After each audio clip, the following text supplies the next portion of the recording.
Hello and good afternoon, Xbox Nation. Welcome to this week's new episode of X Vlog Live. I'm your host, Mr. BoomStick XL, along with my co-host with the co-most, C Money, who is the lover of mustard and olives. How you feeling, brother? Welcome back.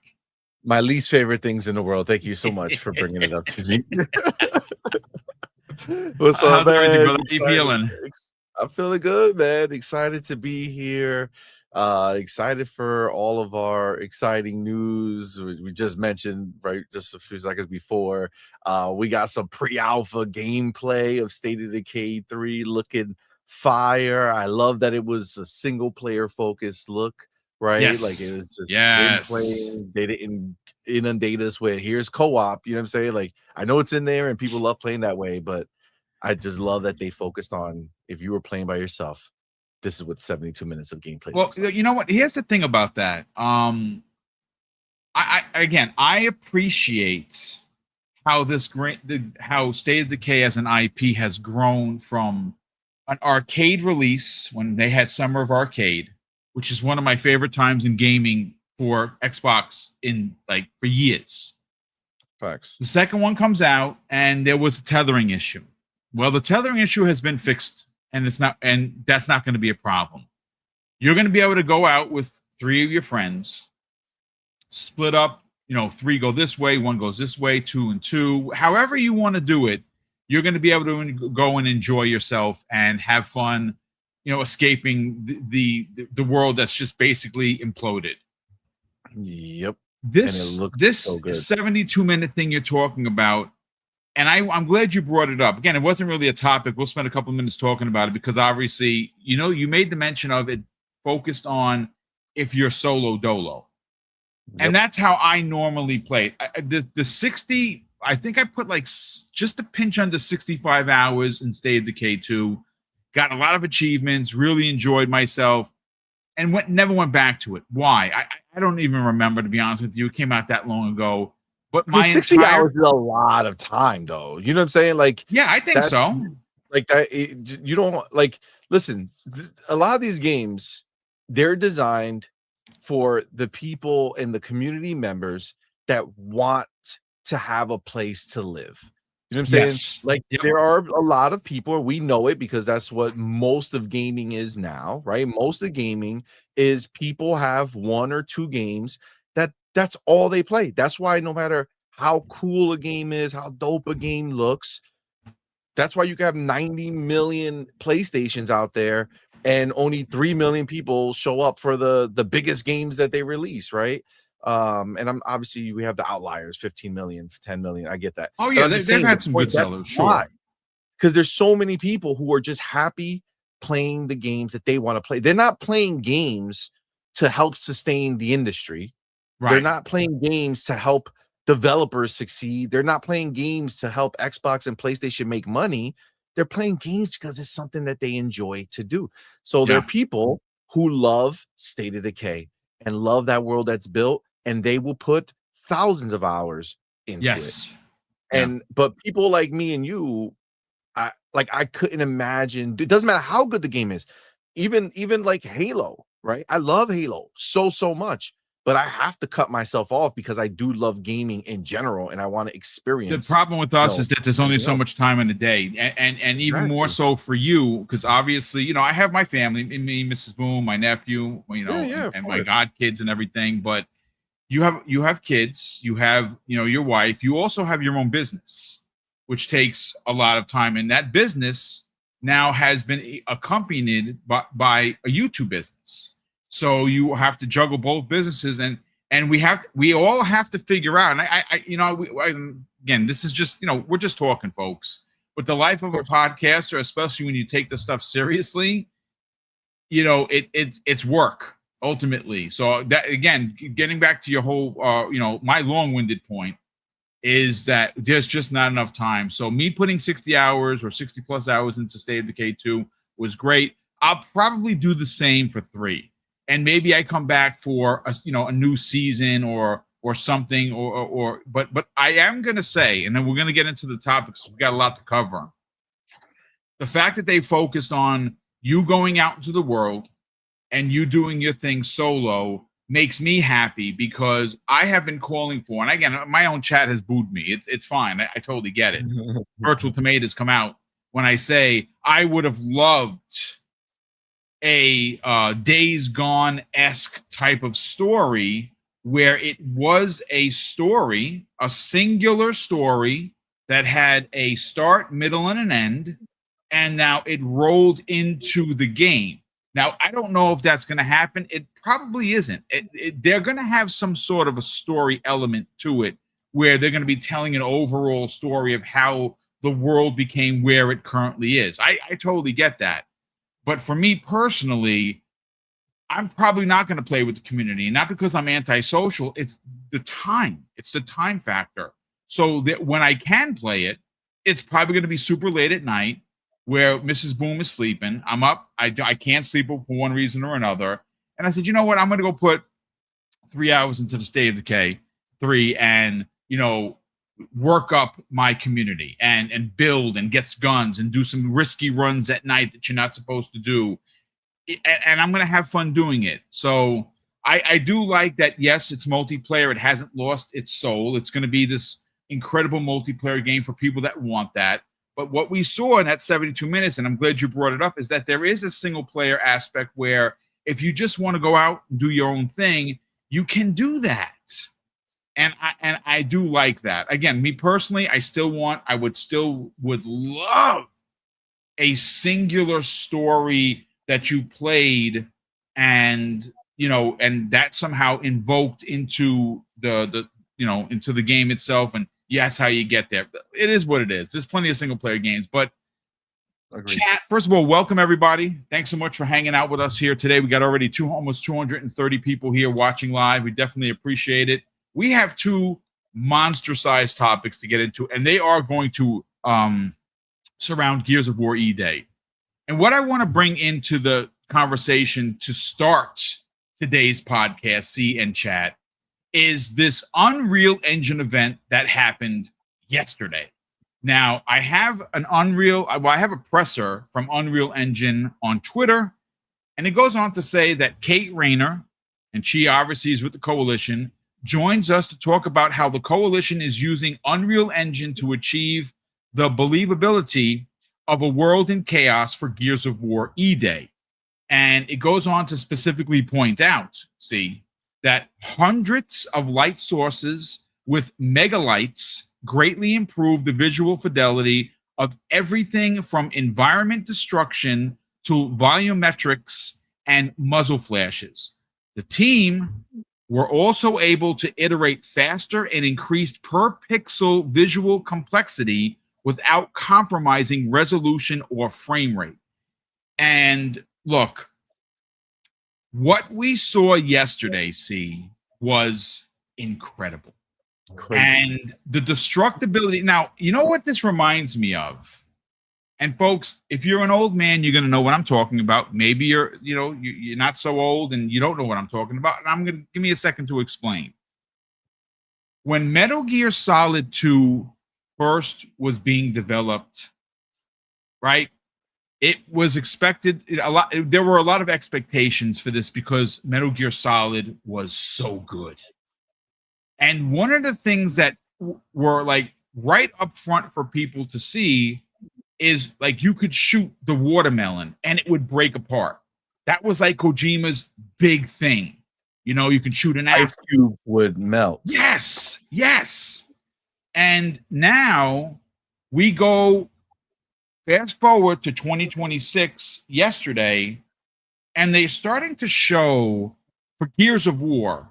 Now, he was shooting cans. He was shooting bricks. He was shooting the wall. He shot store shelves.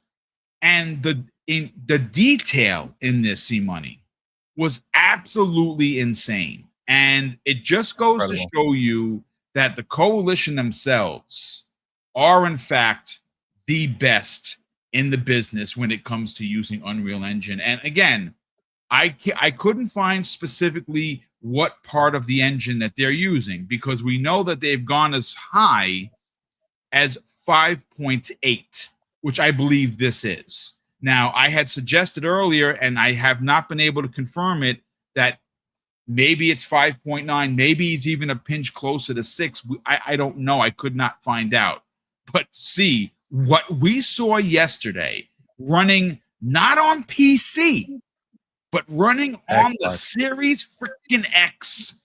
60 FPS. Bro. Ray tracing. Let's get your thoughts on this, because for me, it's one of those moments, and I say this all the time, and folks, please walk with me on this before I hand the mic over to C. One of the things I always love to say publicly is I find myself to be a very lucky and fortunate gamer. My pops in 1978, somehow on a construction worker's salary, was able to surprise me and my brother with the Atari 2600. And I was hooked from then. So since 78, I've been playing games. And one of the things that has never, ever been lost on me is how lucky I am as a gamer to have witnessed what was sticks and dots in Circus Atari. Anyone remember that game with the stupid paddles? I loved and hated that game at the same time. And now, all of those decades later, yesterday happens, and I sit back in my chair and I'm like, I'm playing that on October 6th. Holy shit. I might actually get lucky enough to review it. And I hope that I do, because, again, I take nothing for granted. I review 5, and at the time, Rod had reached out and thanked me for the review, which is freaking awesome, by the way. So I'm hoping to be able to review this, but I want to get your thoughts on what you saw yesterday, C-Money. I mean, amazingness. I mean, it looked glorious. No, I mean, listen, you know, I would say Gears has a vibe, right? Gears has an aesthetic that you can kind of look at it and you know that it's a Gears game, right? Like I feel they didn't like reinvent the wheel here. They didn't make it where you looked at this and you're like, what game is this? I couldn't possibly imagine what game this could be. No, it's Gears. Okay, they're leaning into it. They haven't changed. You know, one of the things that I loved is that they chose purposely to not go full realistic on the character faces and stuff, because they wanted to keep the essence of what, you know, the Gears characters look like and things like that. And you're in the same thing here, right? Because look, like, the games have looked amazing already, right? 5 is stupidly beautiful, right? Like, it's just ridiculously beautiful. But I would say on PC it looks crazy, where on Xbox it looks great, right? What I see them now having done with Unreal Engine 5, and I mean, obviously, you know, if Xbox version looks great, the PC version is going to look better. But the point is that they have now taken the Xbox Series X version and have elevated it. I mean, you're literally getting features in the performance mode of Gears, of this new Gears, okay, that like are literally found in high-end PCs. Ray tracing with 60 FPS. Come on, man. Come on. Just absolutely bananas. Come on. This is not like your baby's first ray tracing. Okay? This is not like the horrible version of ray tracing just to be able to say we got ray tracing on there. It's hardware ray tracing working at 60 FPS, and it looks glorious. I can't even imagine what the quality mode looks like. I couldn't even fathom it. Now, out of curiosity, you have a nice PC. You have, like, you would consider like a, you know, like, oh, there you go. Okay, ladies and gentlemen. Yeah. So awesome. I mean, I'm definitely looking forward to playing it like that as well. But like, this is the type of stuff that now you're seeing that, you know, it was never the power of the box. The Series X, we knew from the beginning, was a monster. And we knew that this generation has not been really taking advantage of the power that's in that box. Dude, bro, the games that they were making on the Xbox One at 1.7 or 1.4 or 1.3 teraflops, and now they have a 12 teraflop box. You're telling me that it just looks slightly better over time? No, there's no way. And it was just, the power was there, but we didn't have, the engines to really fuel it for these developers to be able to take advantage of the power correctly. And now all these years later, you're seeing, Coalition, the masters of Unreal, coming out here and just flaunting how good they are. You know what I'm saying? Like, just slap it up.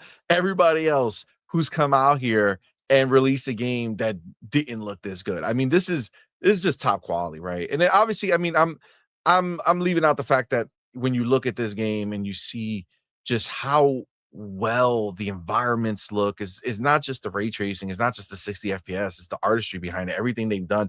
You brought up the how the destruction looks, and one of the things I loved when they had talked about it was that, before, the slogan was like destroyed beauty, right? Like, we saw the aftermath in the Gears of War games and it looked beautiful, but everything was destroyed, right? Now you're going to see everything when it was actually beautiful and be able to destroy it, right? And that type of interactivity in the world, is like, that reactiveness is astounding. Like, it just looks so good when you see them shooting the glass and shooting different things, and it's just breaking and crumbling and looking so realistic. I love it, man. I love it. I'm very excited. Also, I mean, as a side to this, not to I'm not looking to change the subject or go anywhere different with it much further than me saying, seeing this, right? When you see Gears, you kind of, as sad as it is, you kind of understand how they would want to bring all of their big games to this level and beyond, right? Like, you can 100%. see Xbox saying, yeah, the next Halo has to look better than this, but it's not going to look better than this if we don't invest properly in it, and same with all their other games. Dude. And as much as we like to harp on the fact that Microsoft owns Xbox, we also have to be realistic in understanding that Xbox is a business in and of itself, that has to perform and has to do well. And for them to give us what ultimately we all really want when you think about it, right? Because Gears is just peak, right? Gears is cinema, right? So, like, we want that across the board, right? We want that across the board. And although it's been great having these smaller games that really resonated with me, and games that I love and I'm glad I experienced, like, I could understand Xbox saying, as an entity, this is who we need to be. Like, as an entity, when we show a game, the world needs to stop and catch their breath, right? And there's nothing out there right now that looks as a complete package as good as Gears EA does. That's just the fact of what it is. There's good looking games, but they're isolated good looking games, meaning you might have a very good looking immediate surrounding, right? Because they put all the power right there. But when you look further, it doesn't really do much for you, right? Or you have beautiful, scenarios out there in the world. The scenery looks great, but up close it gets a little fuzzy, right? The package that Gears is, really is going to be something that I will look for going forward from what Xbox is looking to deliver, right? If I may jump in, what you're suggesting absolutely. is there is a new standard that has been brought to the forefront of Xbox gaming, and it's Gears of War E-Day.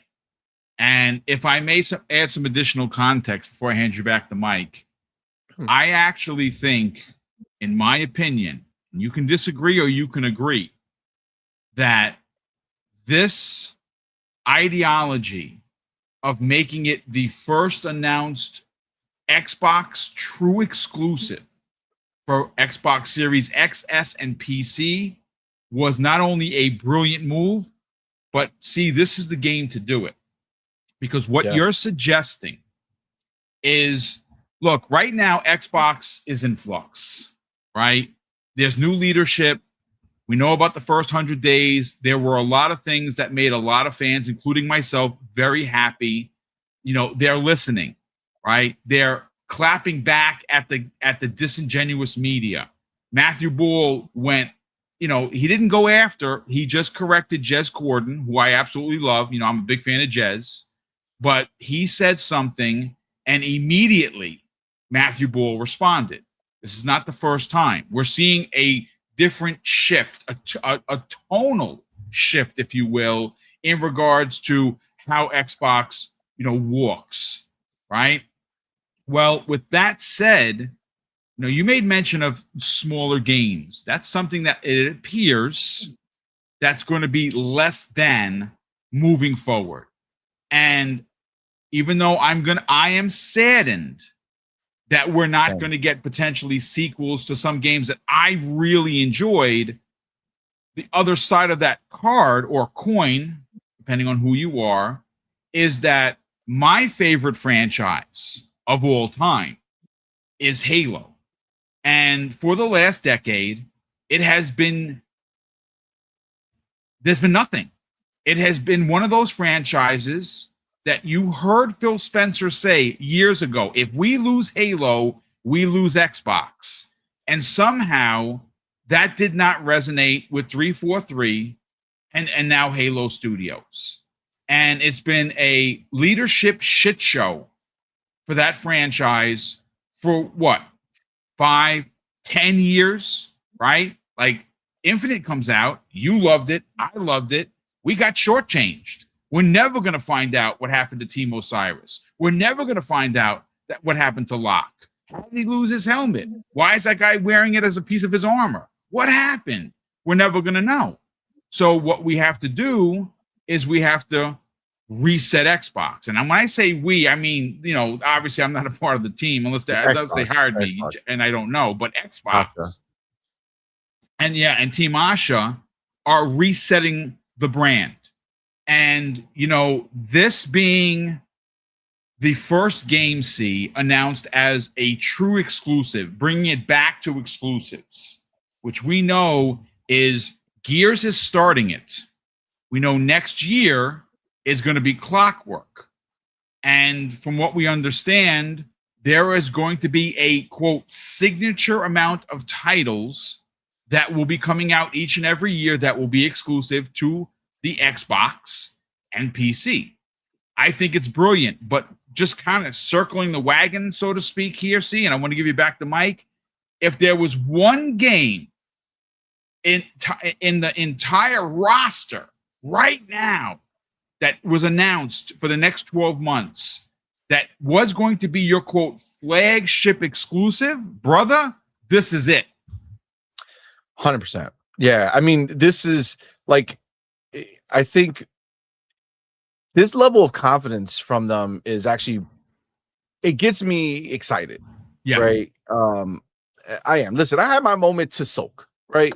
Look, I'm not gonna pretend that I wasn't emotionally damaged when I saw the news and heard the news of, you know, what might happen in Ninja Theory and Compulsion. One of my terrible. Yes. You know, listen, we can look, we got to always remember that this is a human element. Like there is a human element to all this, right? And you know, I'm one to tell you that when I don't know these people, it kind of is what it is for me. Like I'm not going to pretend to feel more than I do, than just like, yeah, it sucks that those people lost their jobs, right? But you know, it kind of is what it is. You know, it happens in the industry.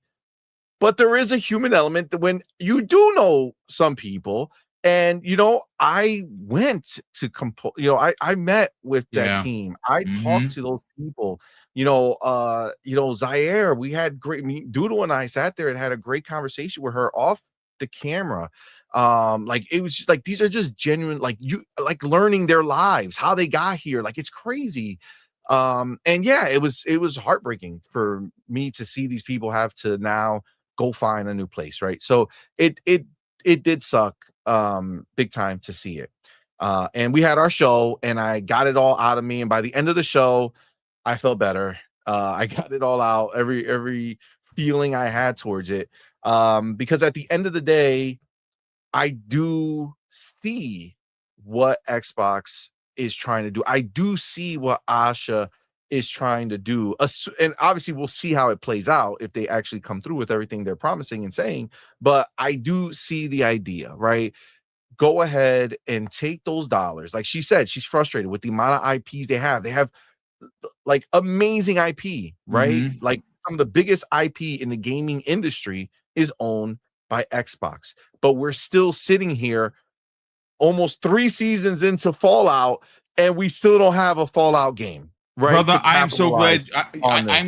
When you finish your point, I want to add to that because I'm frustrated as a Fallout fan.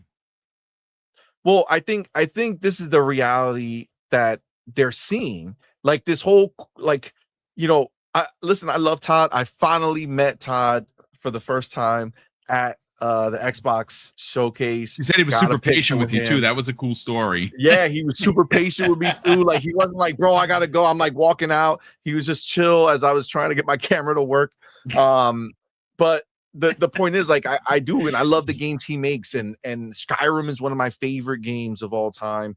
Indiana Jones has become a beloved game to me that I just phenomenal game, dude. Absolutely adore. I love the Order of Giants DLC that they did.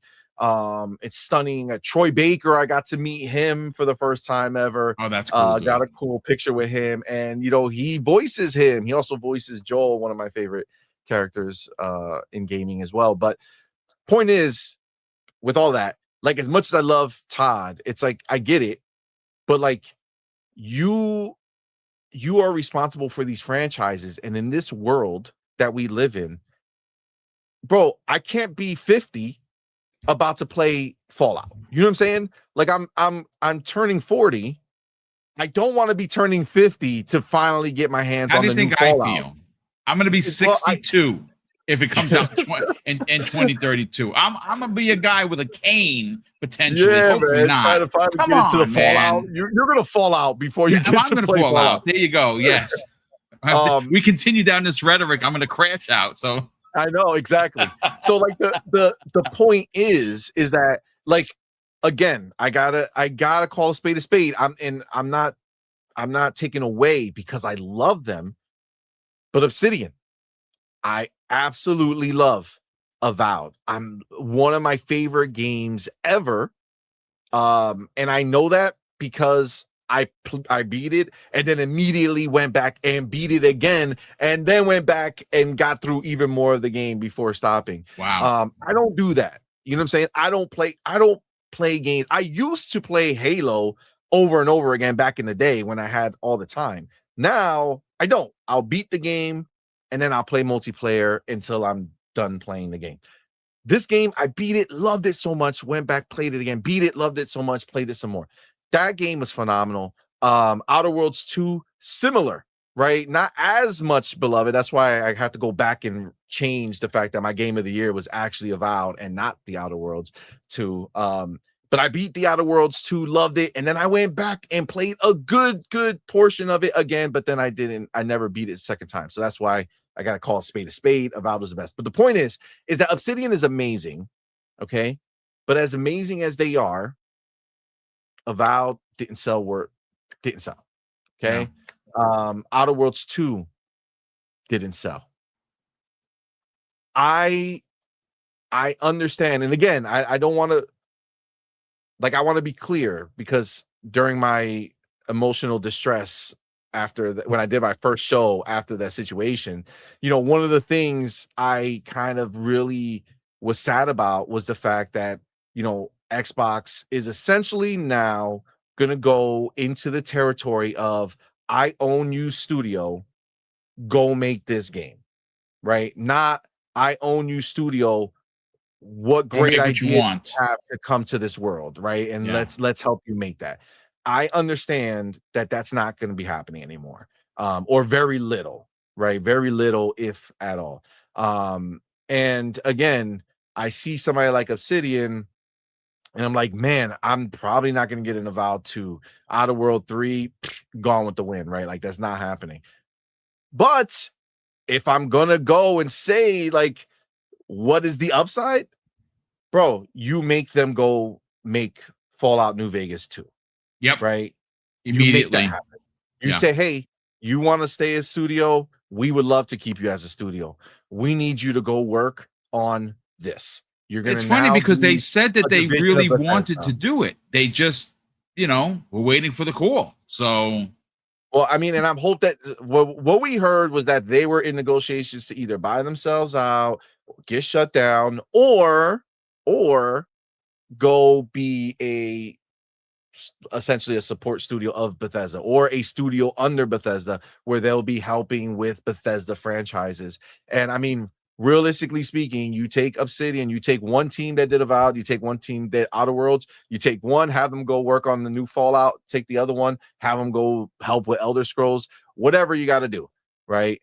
I think that at a certain point, we got to kind of just look at it and it's time. Right? Let's stop leaving these dollars on the table, right? We absolutely should have a Fallout game right now.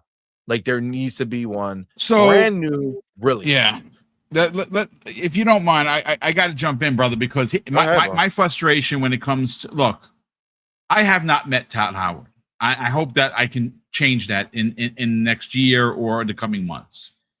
I love the way he leads. He leads with his heart. He is an incredible part of this industry and has been for the last 30 years. He has brought incredible franchises to life, and the people that work under him absolutely love working for him. One of the criticisms that have been out there, and this is unconfirmed, this is just, you read a lot, is people at Bethesda don't ever tell Todd no. He comes in, he says he wants to do this, they say okay, and they do it. Here's my ultimate problem with the way that they make games at Bethesda. They take too damn long. That's it. And I know we started talking about Gears, but you know what? We're here, and we're going to follow the opening salvo up with how the media has responded to Xbox and their new exclusivity play.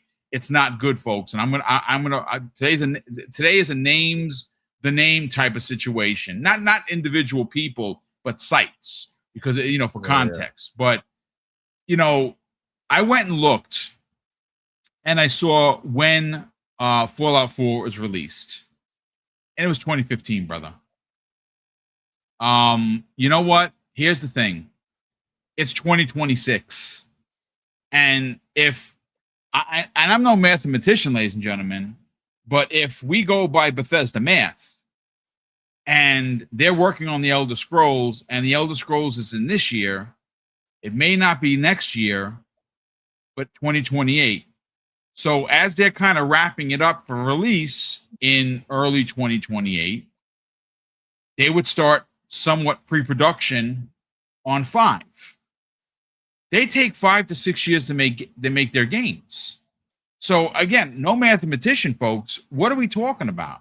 Are we actually going to say that it's okay for Fallout 5 to come out in 2032 when Fallout 4 came out in 2015?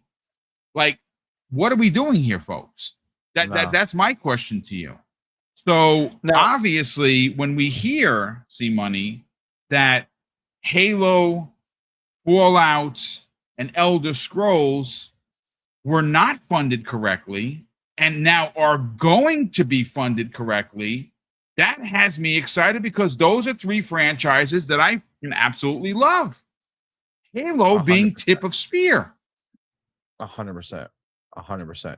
Now, to be clear, I don't want to purposefully leave out the fact that there is obviously Fallout content that exists. Yes, there is. Out every year, and that is the phenomenal Fallout 76. That, although it does not when you think about it and when I think about it, it doesn't register as like the Fallouts, because we're looking for the Fallout story and a brand new world and all this other fun stuff. The team at Fallout 76 is phenomenal. Okay, I've had the pleasure of interviewing them a couple of times now.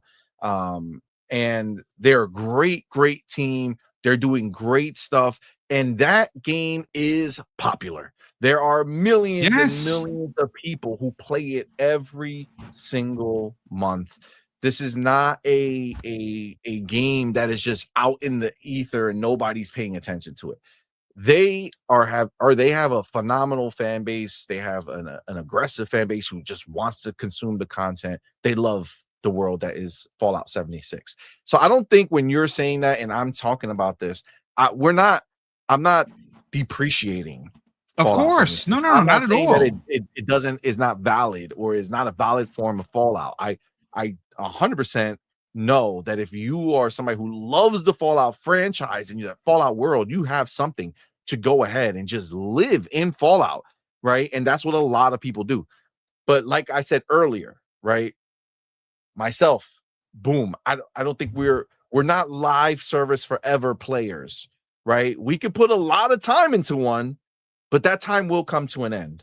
And so when I'm talking about a Fallout, I'm talking about a single player, story driven, open world Fallout experience taken to the next level with this next generation of compute that we have, right? That is what we are talking about. And I think that's what Asha's talking about, right? She understands that there's a certain segment of the world that's never going to dip in to Fallout 76. And that's not to say that they don't have millions of people who do, but you still have a bunch of Fallout fans who are just not going to do it. Okay. They're not going to get sucked into a live service game. They don't want to, and that's just what it is. And that is something that I'm glad to hear is going to be a focus to her. Now, can they go ahead and somehow like fix time and be like, hey, let's go ahead and make a game in 3 years instead of 5 or 6? I don't know. Is AI going to help with that? I don't know. Does having Obsidian go ahead and make one do this? I don't know. Is Obsidian going to be in charge of a new Fallout, but their Fallout is going to be closer in line to their Avowed and Outer Worlds as far as size is concerned, where it's more like open world hubs and not one gigantic, open world? I don't know. I don't know the answer to that, but what I do know is that I want to see Xbox try to go ahead and get these games made. I mean, hell, like Fallout is one that you talked about, but bro, there hasn't been a new Elder Scrolls since 2011. Yeah, dude. Yeah, you're talking about Skyrim, which has been remade and repackaged and sold. Everything. I mean, you could play Skyrim on your refrigerator, crying out loud. Yeah. So just to be clear, I'm definitely more of a Elder Scroll fan than I am a Fallout fan. I just love Skyrim is one of the goats. That's the type of series that you just get in and you just stay, right? Like you just the discoverability for both games, but more specifically like Skyrim is like, you find a dungeon. One of the things I love about Bethesda games are the water cooler moments that I found, and I'm an old man, so when I say water cooler, no one's sitting around the water cooler talking about games. That's an old man thing, but I equate it to my age, and that's what, you would do talking about a film or a game or whatever. But that's what I loved about Starfield, specifically because there were so many instances where you had people, and I bring them up all the time. I have a podcast with him in a minute. Pong Soul, for instance, had found this derelict spacecraft that was just dead in space, and it was a mission that only he found because I couldn't find it. and it was like aliens. It was an alien that killed the entire crew, and holy shit, I never found that. And that's what I love about Bethesda, especially when it comes to this discoverability. But, you know, look, at the end of the day, what I will say is, as great as ESO is for a lot of people, as great as Fallout 76 for many people, you know, Jonathan Cox in the chat is one of the millions of people that play it. So shout out to you, Jonathan. Thanks so much for joining us. I don't like it. I've played it. I was invited to the events. Guess what? ESO? I not Elder Scrolls Online? Yeah, no, Elder Scrolls I've tried once and I was like, yep, this is not for me. I'm talking about Fallout 76. Oh, Fallout 76. I bought Fallout 76 for the helmet. Took the game and sold it, and that was it. Right? That's what I bought it for. I bought it for the Power Armor helmet. That's what I bought it for. I've gone to the events. I appreciate going to the events. I played it, and I had like 18 people all rolling in a big pack, shooting up everything. Great. You know what? That's not the Fallout I want, ladies and gentlemen. I want a single-player, story-driven, narrative-focused Fallout. And you know what? What I would really like, even though it's open world, and maybe we're going to see this step up with their advancement in their next engine, which is, I believe, 3.0. Maybe it'll look. It's not going to look like Gears of War, but it's going to look next gen. That's what I'm hoping for. For whatever the next Fallout's going to be, because it's going to be their creation engine 3.0. I gotta imagine that it's going to be better. I think a lot of people, they don't give Starfield the credit. That game is gorgeous, bro. Absolutely stunning it is. Even today, you put that game on, and it is absolutely beautiful. They 100% nailed it. And don't think I forgot. I'm still waiting. I have the 4090. I will be getting a 5090 this year as soon as the new NVIDIA joint drops. The that new upscaling thing. Remember when we saw what Starfield looks like with their new thing, and Resident Evil, what it looks like, and all these other games, what it looked like with that? Oh my God. When that happens, that's going to be crazy. But it's already an outrageously beautiful game. And obviously the next Elder Scrolls, the thing about Starfield, what's so impressive is that it's so gorgeous, and it's sci-fi, right? Yes. Sci-fi, it doesn't have the same opportunities to look as beautiful as a world like Elder Scrolls, right? When you're in that forest, that beautiful landscape, everything that exists there, you can't top that, right? But they still manage to do beautiful looking environments in Starfield when you hit these planets and stuff like that. And just in the general game, it just looks great. I believe that the new Elder Scrolls is just going to be you got to remember that new Elder Scrolls is going to be made with the Helix in mind, right? And it's also going to be Creation Engine 3.0. Yeah, it'll be the next step for sure. I mean, even think about, like, not for nothing, but think about like Indiana Jones, right? Another absolutely gorgeous game. I know Machine Games is the one who made that, but it's still it's all part of the same umbrella of Bethesda, where they're going to keep raising up and going further. So, and even Fallout 76 is getting their big current gen upgrade, where they're going to finally make a Series X and PlayStation 5, graphical upgrade. So they're getting there. They're getting there. See, it's funny because like both Fallout 76 and Elder Scrolls Online, if I were to turn it on right now, I love the experience. I love being in Fallout 76 world. I love playing Elder Scrolls Online when I go into them. The problem is I know what they are. So I know that there is no end. I'm doing a cool mission, great, but there is no end to this. And it's a pitfall for me. It's like quicksand, right? You get in there, you get stuck, and then it becomes something that you want to always play, but then you're stuck in that world only with no end in sight. And I can get hooked on things, and I'm not trying to do that because I have other things that I want to experience and play. If I know a game has a beginning and the end, I could just go through it and play as far as I want and then call it a day. Right. But I do like Fallout 76. I do like Elder Scrolls Online. It's just I know that commitment, what that looks like. So I purposely avoid going too far into it. I'll still hop in every once in a while. Like sometimes I'll see the new update for Fallout 76 and I want to hop in, see what it does, see how it looks, see how the experience is. And the other thing too is that a lot of these worlds are very mature now, right? Like the lot of that interview I had with Bethesda, I brought up the fact, like, what do you do for new people, right? If new people are joining every day and you have this big new event, it's infestations, and it's a high level situation. If I'm a new person and I stumble in there, like, what do I do? And it's like, well, hide and wait till a big person comes, like a high level player shows up, right? Or just try your luck.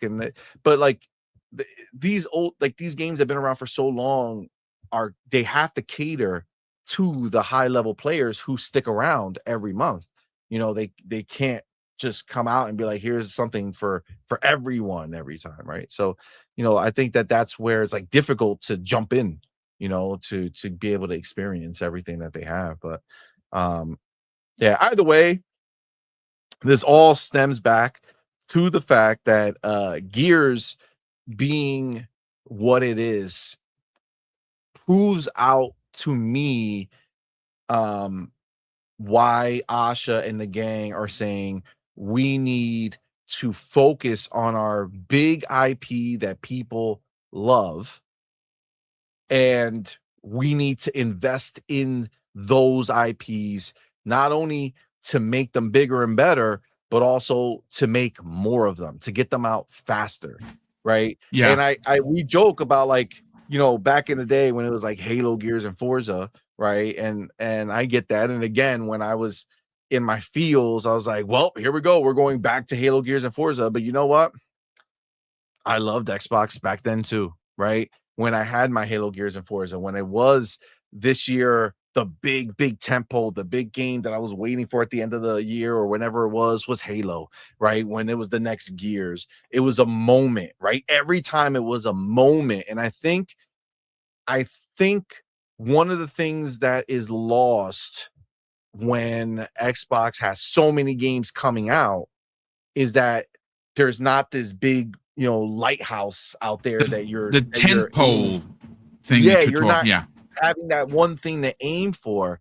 And it's clear, like, they're not like, understand, they're not keeping everything exclusive. That's not going to happen. They're going to be releasing. No, they said it was there's going to be a signature line of exclusivity.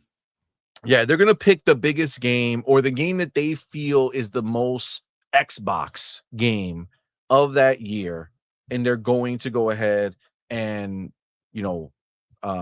and make it the focal point. So you kind of have your guiding North Star. I haven't listen. I don't know whether you saw my video or not, but there is some talk that both Elder Scrolls and Fallout 5 are going to be exclusive to Xbox. Now, whether that is timed or not, I think that again, we're not going to go down that rabbit hole, because that's a deep one. But yeah, well, this is what I would say when it comes to this. And again, like, I'm sure everybody understands and knows I'm not going to go down the whole thing again for exclusives. For me, I don't care about them anymore. Okay. I just don't.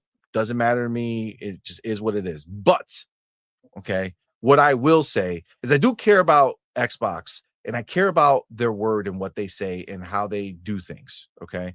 So what I will say is, if they're going to come out here and they're going to say that Gears of War E-Day is going to be an exclusive, not timed, that Clockwork Revolution is going to be an exclusive, not timed, they absolutely must make Elder Scrolls 6 exclusive, not timed. They absolutely must make Fallout 5 exclusive, not timed. There is no world that we live in that you should disrespect your studios and say, hey, Gears, the real reason we kept you as exclusive is not because you were not because you were amazing for our Xbox fans and they're going to love you and so many people were going to buy here that we didn't need it anywhere else. The only reason we kept you exclusive was we didn't think anybody outside of Xbox was going to care. But Elder Scrolls, they're going to care, so we're going to put it over there. No, if you're doing this as a play to go ahead and say, hey, hardcore Xbox fans who want this, hardcore Xbox fans who need exclusives for them to feel good about Xbox, right? If you're doing that, if that's why this is a gift to Xbox fans and you're promising more signature games, there's going to be nothing more signature in the year that Elder Scrolls 6 drops than Elder Scrolls 6. Okay. Yeah. That's just what it is. So if you're going to make these promises, if you're going to come out and do this, do not start going and half-assing it. Do not start going there is no half in, half out. You go in, you go all the way and call it a day. Listen, I respect the fact that they're saying they're not going to make every game exclusive. It's not feasible. Not every game's going to be. Okay, cool. But you're going to do the one, just like PlayStation, right? PlayStation gives you 1 or 2 games a year that are theirs, right? That they make, right? Yeah. Cool. Now Xbox is going to follow that same path, right? They're going to release 1 or 2 games a year that are bangers, but they're going to give you one of them that are exclusive. You cannot say that Elder Scrolls 6 is not the exclusive. And what other game that year can you be more hyped than Elder Scrolls 6? Probably none, to be honest with you, because at that point GTA has been out for years. Right? Exactly. And so, well, listen, great way to open up the show, folks. I just want to catch up on a couple super chats we got here, and then we're going to get into this toxic media situation that we're dealing with. And you'll know what I'm talking about when I read some of these ridiculous headlines. So Dave Reezy in the chat, salute to you, brother. He has been a channel member for 9 months. He goes, boom, you're slacking in Forza. I've been breaking a few of your records. Let's have some celebration. C-Money is bringing the mustards and the olives. There you go. You know what? I haven't been back to that game in 2 weeks. It's just not enough time. And I'm like, I just rolled credits on James Bond, and my God, what an experience. I want to play through it again. Like, honestly, I'm starting to do some of the virtual missions that they have in there. They're freaking hard, man. Like, honestly, like I've been really effing up on them. So I got to get back to it, but appreciate you being here, brother. We also have X Viper 93 dropping a very generous $2 super chat. Says every 3 human years, 1 God Howard year is one. I mean, that's a really good 1-to-1. He says every 3 human years is equal to 1 God Howard year. Yeah, I mean, you're not wrong. Again, I love Todd. I love Bethesda. I've been a fan for many, many, many, many years. I just think that they need some help, and they have studios that can help them. And Obsidian is definitely one of them. Obsidian made a Fallout already? They've already made one, which is said is the best Fallout. We will certainly see. But it's me, the broke boy. Not only has been a channel member for 23 months, and he goes on to say, I believe just because they say that Clockwork and Gears are timed exclusives is because there's no set period of exclusivity. Not that there won't, that they won't. Yeah, they've already said it though. It's not timed.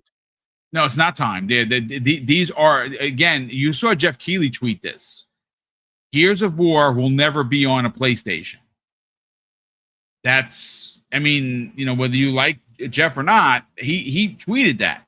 And that's because he went right to the source. And even Matthew Ball, obviously I told you about that in the beginning, where he they didn't go back and forth. It wasn't like Jez was being like a jerk or Matthew was being a jerk. Jez said something, Matthew responded, and Jez responded with cheers.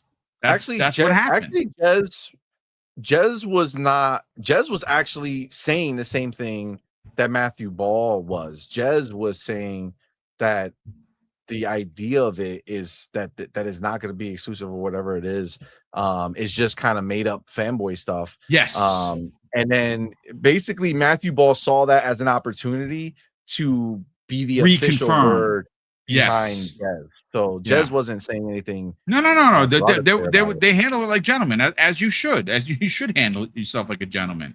Now, this is what I would say, and this is why it's very important. Like what I was just talking about, right? Where you can't make this promise and go half in, right? And you can't be like, oh, Elder Scrolls 6 is the exception or Fallout 5 is the exception, because again, this is a new team, so nobody's going to pretend that they are the same entity.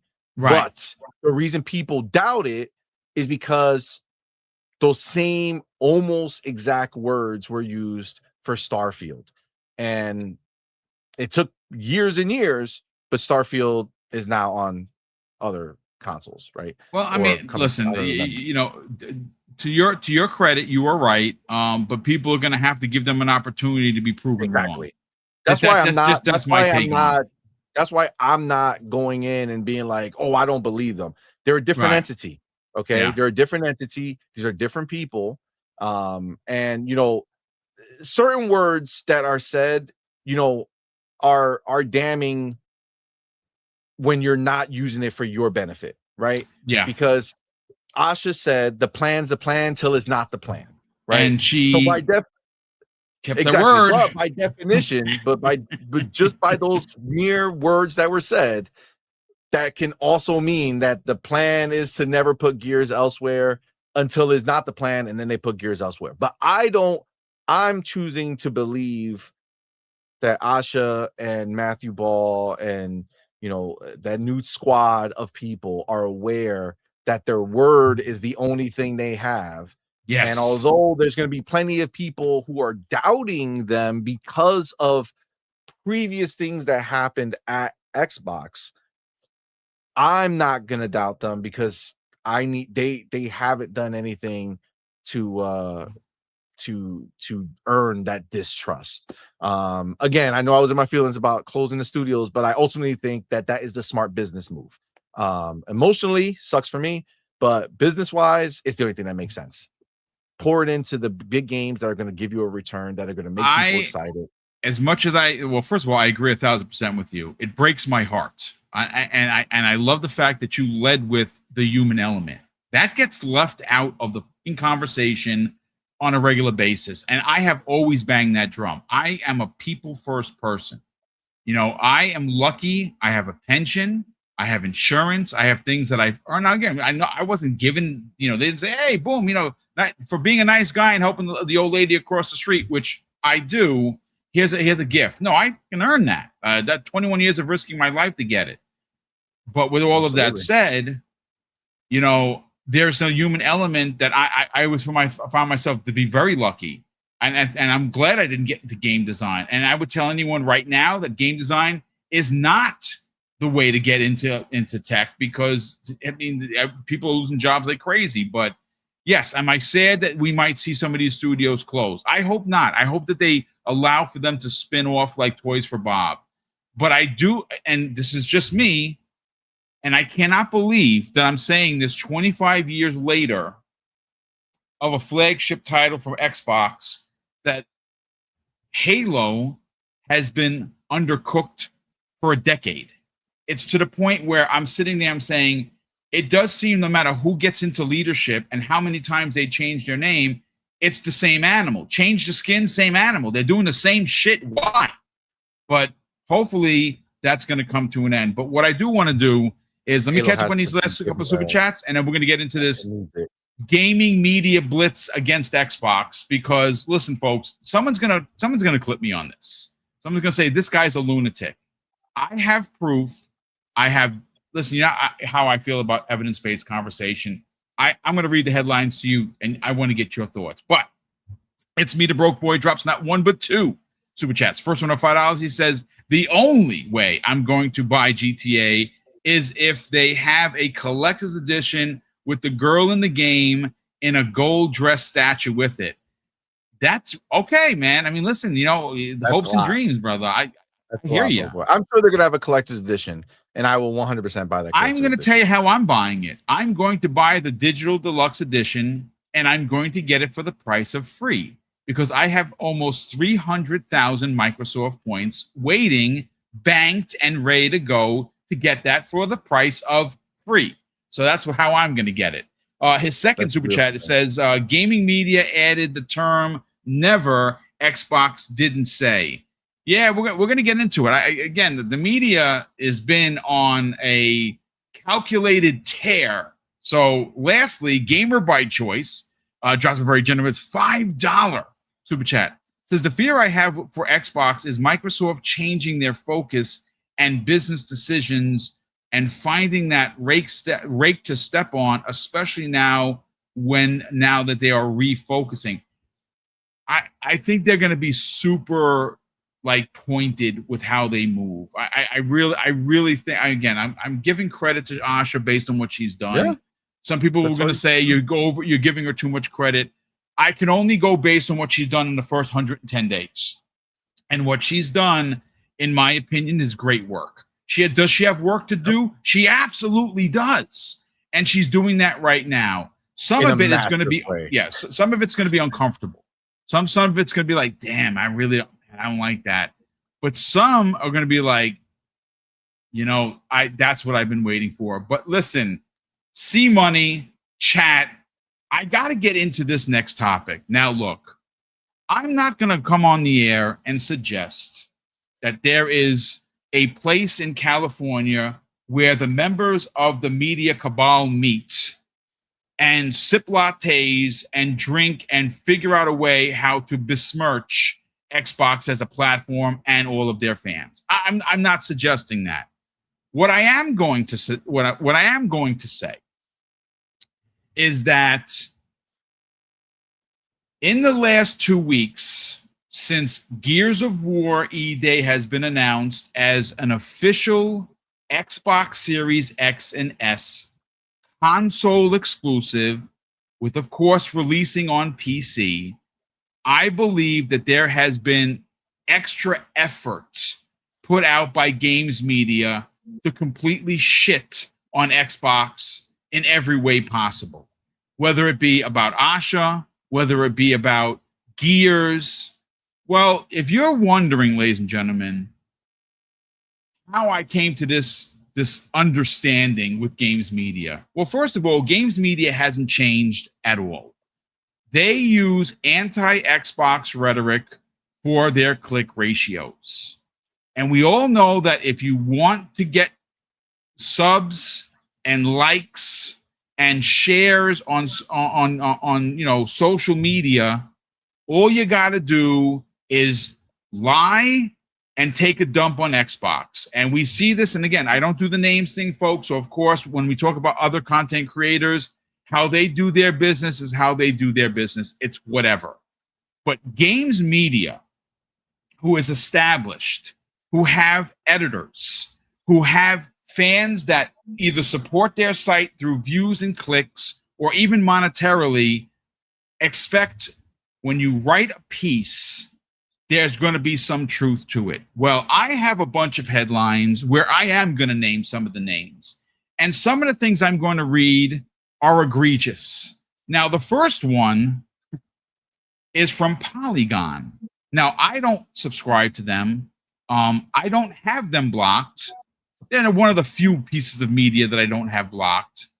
But they wrote a story, and this is legit, and it goes on to say Microsoft should sell Xbox before it ruins everything.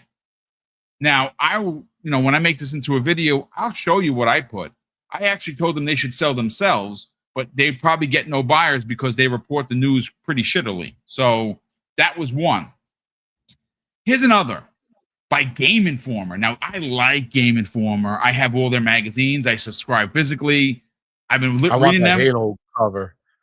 The new cover is ridiculous. By the way, it's my on my PC right now as my wallpaper. It's dope. That's dope. But Game Informer writes this, ladies and gentlemen.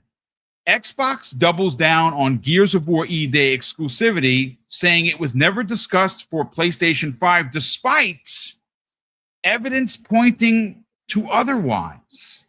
Now, I don't know what evidence they're talking about. I know that it was assumed by games media and the games community that, well, Xbox is going all in on non-exclusives, so we're getting Gears. And that wasn't the case. Well, here it's Kotaku, who is, in my opinion, one of the biggest POS sites for news.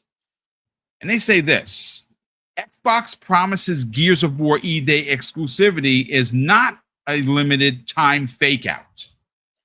Okay, not terrible, but you know what? Suggesting that Asha, Matthew Ball, and Team Xbox are lying. Okay. Well, here's another one.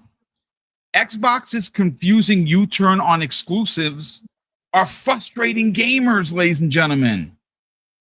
Gamers are frustrated by this. Now, there is a particular Twitter user who, again, I think is one of the biggest POSs. And no names, but the sentiment from this person, along with a lot of other Twitter users, is that it's okay for Nintendo and PlayStation to use exclusives to build the strength of their brand because they have established platforms, but Xbox should put their games everywhere because no one really likes their games. Now, I'm not making that stuff up, folks. That's a reality. I will not show you who wrote that because I'm not about that smoke. But there are people that actually think that. Well, here are a couple more headlines. Get this, folks. This is from Metro UK. Xbox's real exclusivity problem is that they don't make games people want. It comes the way of a reader's feature. So they're crying, C-Money, about not getting Gears of War or potentially having to play on PC, which they all said they had, 5090 rigs ready to rock and roll, or they're going to have to buy an Xbox.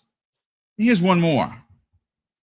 These are not timed exclusives. Xbox says Gears of War, Clockwork Revolution are never coming to PlayStation. And here's the funny part. The plan is the plan, blah, blah, blah. Like, are you freaking kidding me? So these are real headlines. Now, you might be asking, well, Boom, when are you going to stop reading? Well, that's where I'm going to stop reading because I could go on for another 15 minutes, but that's not what we're here to do. We're here to generate a conversation between myself and the chat. And I'm going to say this. I am not surprised, C-Money, by the rhetoric of games media. They don't want Xbox around. They want Xbox hardware gone. They want their games everywhere. And you know what's ultimately very sad about it? They'll say this, but they won't buy the games. Now, I am going to mention someone by name that we talked about last night. And you know how I feel about Greg Miller. I like Kinda Funny. I support them. I have been a fan of Greg since he was with IGN. And you know why I really like Greg Miller? Besides being a very personable human being that I've met multiple times, his story, for me, you don't have to think so, and I get that, but his story of where he is now is awesome. He started from IGN, took a real risk leaving with Colin, and he hit pay dirt with Kinda Funny. Now, do I like some of the people that work there? I don't really dislike anybody, per se. I still have my feelings about Blessing, the way he treated Jez Corden and the way that whole thing was handled. I love Snowbike Mike. I think that guy is complete aces. Snowbike Mike is dope. Yeah, yes, he is. A great human being. And I don't think Greg Miller is a terrible human being. I think Greg Miller's a fanboy like me. I'm a bot and he's a pony. Now, he put out something that went viral. And they knew it was going to go viral because it's on Kinda Funny on their Twitter account where I played it last night. I'm not going to play it now. It was a complete F-bomb show from start to finish about how Xbox is this, that, and the third. And he said some pretty pretty unbelievable things about Satya Nadella. Now, I don't know Satya at all. He doesn't know who the hell we are. A Double Barrel Game, trust me when I tell you. But he ultimately wanted and suggested that Xbox as a hardware platform needs to go. And he is not the only one. This sentiment of Xbox not being a part of games, of the gaming industry, should be just accepted as fact because reasons. So when I tell you that there has been a concentrated effort to completely dump on Xbox, even after that showcase, which, by the way, was the best one of the summer. Now, Jeff's show was great. I gave it an 8.5. I love Nintendo show. There were a lot of really good shows this year. I even gave Sony's show an 8.0. There were games there that I'm like, yeah, I'll play that. I'll play that. Yeah, I enjoy. I'm excited for Wolverine. Now, is it kind of this, the sameness of Insomniac? Sure, but I make no apologies for being an Insomniac fan. Not at all. I love Spider-Man 1, 2, and Miles, and I'm going to probably really enjoy Wolverine. But with that said, the best show of the entire summer showcase was Xbox's, without a doubt. Even with the drama that's going on now, does not take away from the fact that that was one hell of a show. But see, Money, I want to get your thoughts on this because obviously, you do as much content as I do. You read the trades, you see what people are saying. It does seem like ever since Gears of War E-Day was announced as a full-on Xbox exclusives, they have been in their fields. I'm not talking about the regular social media that has anime picture people hiding behind their ridiculous names. No, I'm talking about the games media as a whole has been pretty pointed and pretty pissed off that what we saw, what we opened up the show with and talking about how incredible that game looks. Oh my God, how dare Xbox make that exclusive? I want to get your thoughts on this, man. Look, this is really just a continuation of what they've always been doing, right? Yep.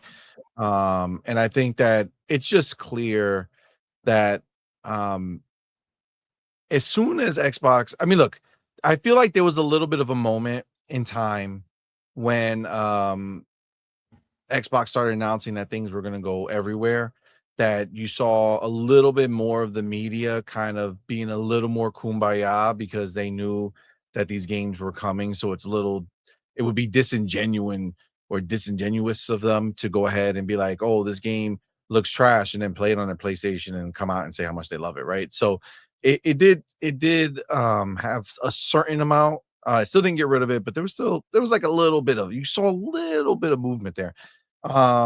But I mean, basically having Asha come out and say, hey,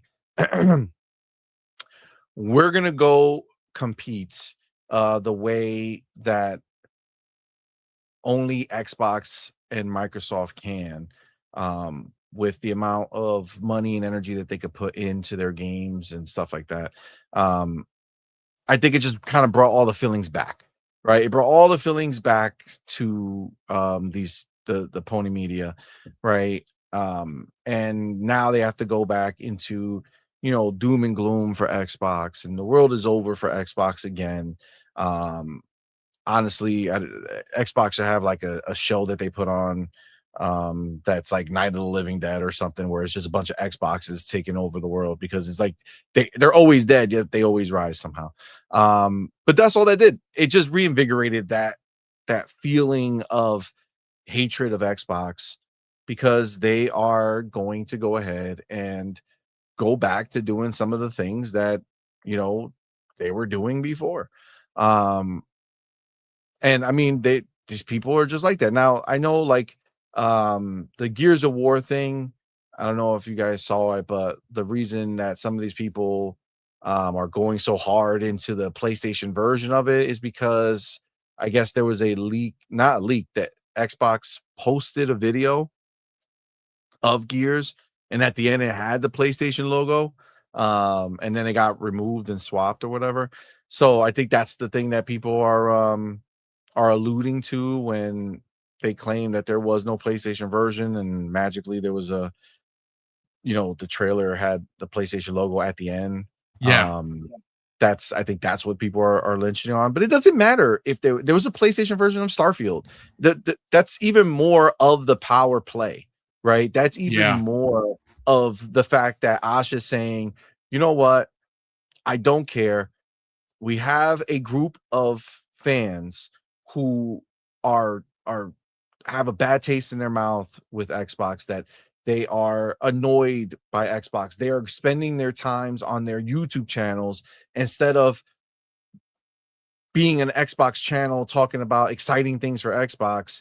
They're spending their time saying why Xbox is a mess up because they don't have exclusives and they don't do these things, right? So they made the call to say, you know what? People like C Money who don't care either way are going to be here either way, right? They're still going to talk. They're still going to be excited. They're not going to call us out for not having exclusives because they don't care, right? But we have this other group who is slandering us, who's bringing down the name of Xbox because they're mad at what we're doing. So we need that to stop, right? And how do you make it stop? You give them the exclusives. The exclusives do nothing for me, but it does something for those people. And I think that is a smart move, right? And I agree with the idea that you need to give the Xbox fans who care about it what they want, right? And that's exactly what they did. And I think maybe that annoys the PlayStation media, who and not PlayStation media, the pony media, right? There's a big difference too. Like, there is. You're right. Consoles, just like Boom just sat here and said that he loves Spider-Man and played, is gonna play Wolverine. That just means that Boom is a PlayStation fan, right? Not a fanboy. He's not another, like, he's not a pony. He just loves it. I talk about it all the time. I am a huge Naughty Dog fan. I don't care. Last of Us is amazing to me. Uncharted was amazing to me. This new game, I'm not so pumped for because of what they alluded to it being. But I am. And I'm definitely not a PlayStation fanboy. I don't care. I own it because I want to have access to whatever I want to have access to. And Boom nor myself owe anyone anything when it comes to what we want to experience and what we want to play as gamers. So so it's not the PlayStation media, because PlayStation media who is spending time talking about PlayStation is fine. It's the pony media who, instead of talking about PlayStation, they want to come out here and slander what Xbox is doing for Xbox fans.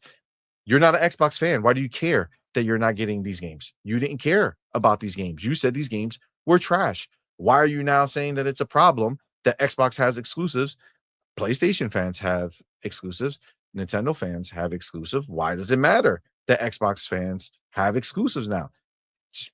Just keep the name out of your mouth. You know what I'm saying? You don't have to talk about it. You don't have to talk about it. Let Asha and what her team is doing be done for the people who care, right? The people who care, that's it.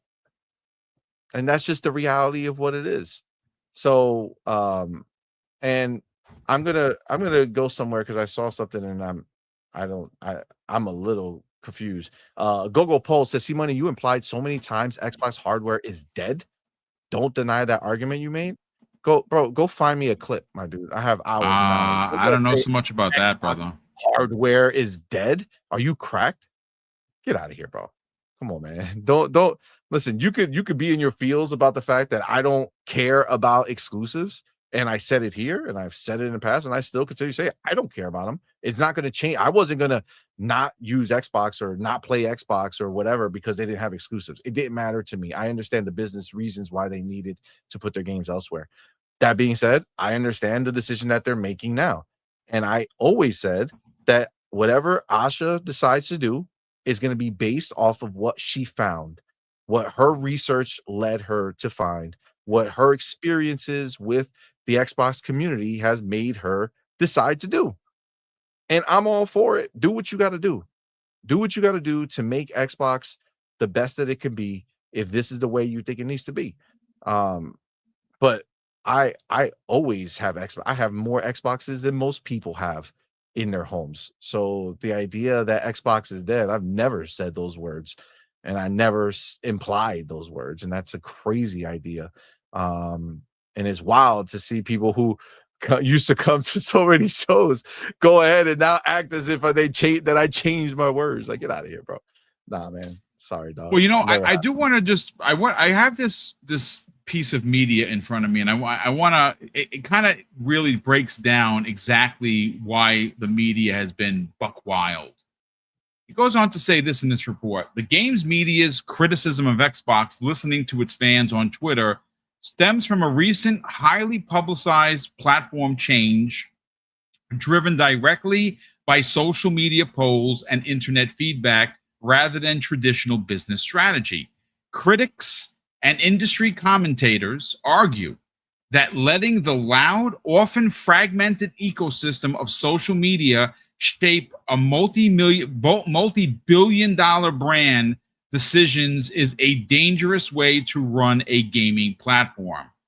And I have to say that my clapback to that is you should be listening to your fans. And I have to bring into I've used this terminology before. Because you're a fan of a particular brand doesn't make you a whale, right? It makes you a fan. Maybe like I'm a bot. I make no qualms of that. I'm an Xbot, and I'm proud to say it. I'm an Xbox first dude. I will always be an Xbox first kind of player. For me, it's Xbox, Nintendo, and at the bottom is PlayStation. It gets turned on every now and again. I'll turn on my PlayStation this year for Wolverine. I will play through Wolverine. I will beat Wolverine. And this console won't get used again until something else comes out. Maybe I get a sequel to Astrobot next year, and I'm turning on the console. And that's okay. But what has me just absolutely crazy is seeing legitimate websites wag the finger at Xbox and say, how dare you listen to your fans? Well, folks, I'm here to tell you that the average fan spends more money than anybody on games, on services, on peripherals, on consoles. Now, maybe because the pony media, as they're known, are casuals who don't really buy a lot of games. And we know the numbers, folks. You've heard me say this 100 times. The average gamer, meaning the normie, the casual gamer, buys less than 2 games a year, folks. 1.78 to be real quick to add to what you just said. And I'm sure you experienced it, but I could tell you right now, going to these events where the media is, right? When you sit with these devs and play their games, you know that most of the media has no idea what they're doing based off of how the devs interact with you when you go ahead and play these games in front of them. Yep. Literally, I had devs who are like, hey, you're gonna go, you gotta go over here, you gotta go. And it's like, I know I'm gonna do this. Don't worry. He's like, I got this. Okay. but they're so used to having to feed these media people who don't know what they're doing in the game ever. And they have to be like, no, you okay, and this is what you have to do. And this is why it's funny, because I didn't understand why people did it, but they have to go, and a lot of times you'll get these little talks before the game starts, before you can play, because they have to walk you through every possible scenario, because your non-gamer mind won't be able to sort this out. It's crazy when you see it. I played it. I was at the Media Mix playing with it, an indie game, and the video's up, Ball Pit, and or Ball Game. Great game. But I was doing pretty good, I thought. But I was like, man, the computer ended up beating my ass. I was like, oh man. And I did it with 19 holes, right? And I was like, man, I didn't do that good. And like out of everybody there, the next person, like the person who was the top of the leaderboard, had 41 points. But it's like it's the higher the worst, right? The lower the better, right? Because it's golf, right? So the lower golf, yeah. So I had 19. They had 41, and that person was giving it their all. The guy told me, he was like, they were trying as hard as possible, and I was like, man, this was me not having time to get good at the game. This is just off the rip, and it's just like, this is the world that we live in. Like, these people, they're not real gamers. They're great with the typing, right? They're great with the words. They could put those thoughts on paper and do whatever they want, but they're not real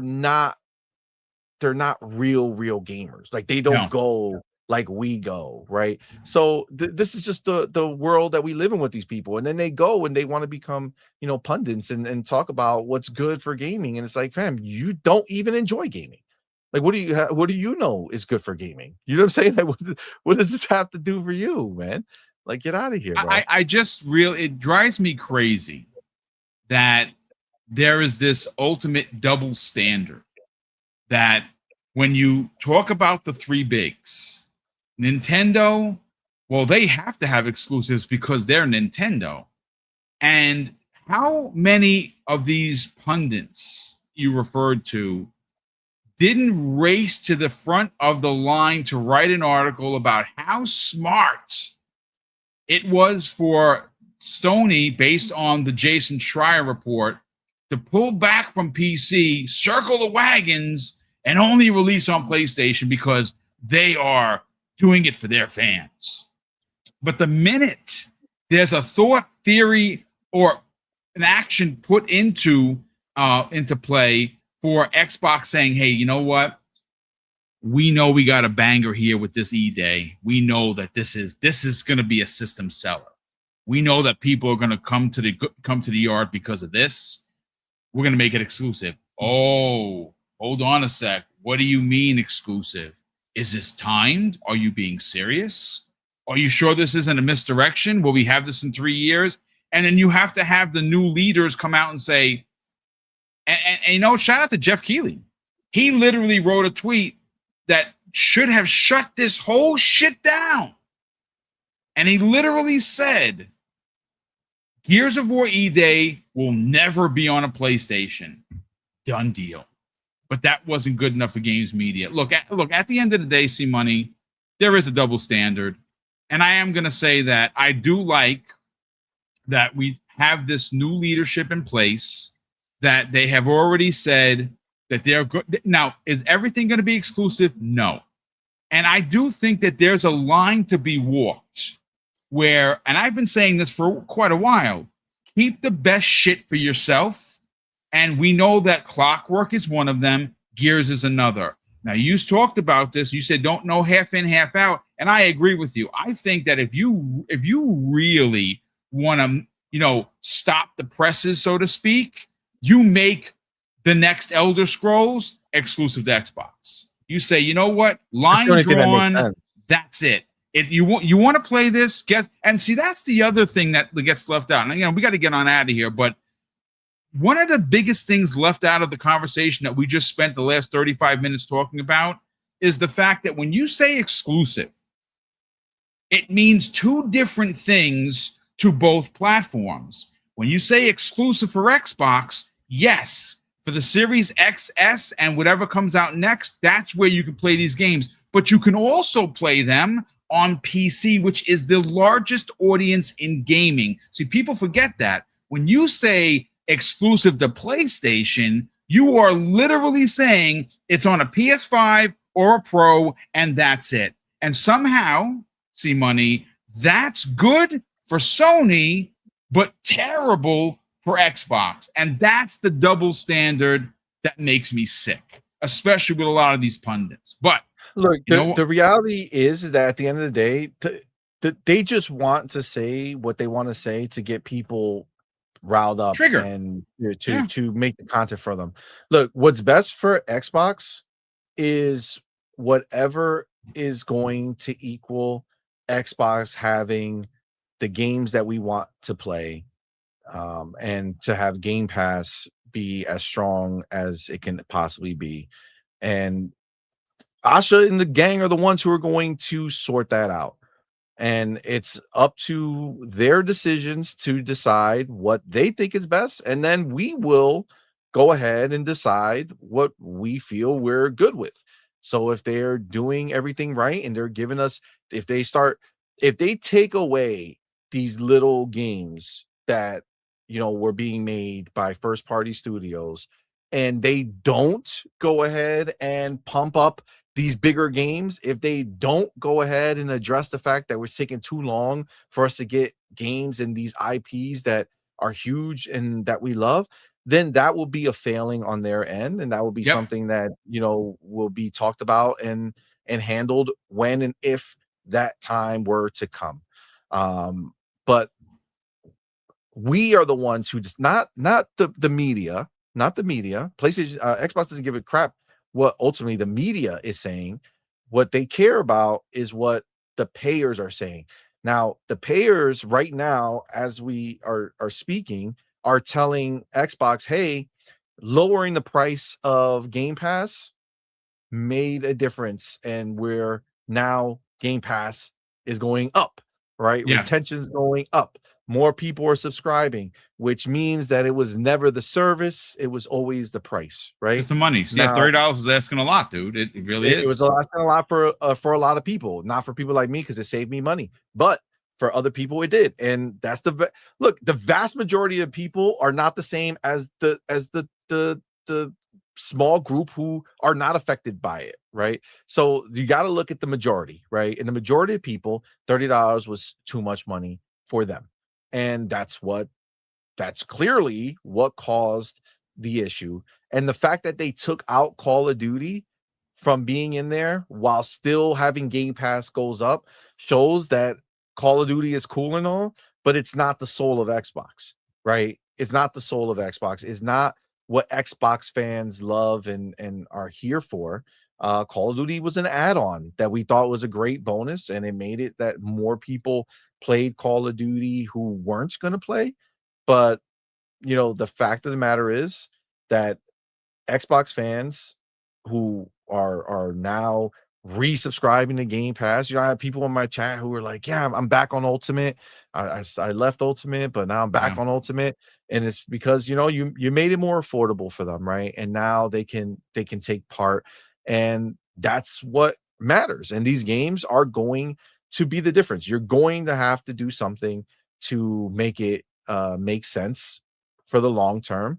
And boom, we're wrapping up, but it's not to start a new conversation. But the people are saying that did Asha say that she's gonna start money hatting games? Yes, as a matter of fact, I'm going to be making a video about that. Okay, you know what? Give me 1 second to pull it up, because I literally have it here. What? Because I'm putting a video together regarding third party. Check this out. I have the. And this PC is so slow. I got to upgrade for sure. Okay, here we go. I got it in front of me. This is actually a video that's going to be going up later today. Okay, so at the Bloomberg Tech 2026 event, and an internal memo sent to employees. Check this out, folks.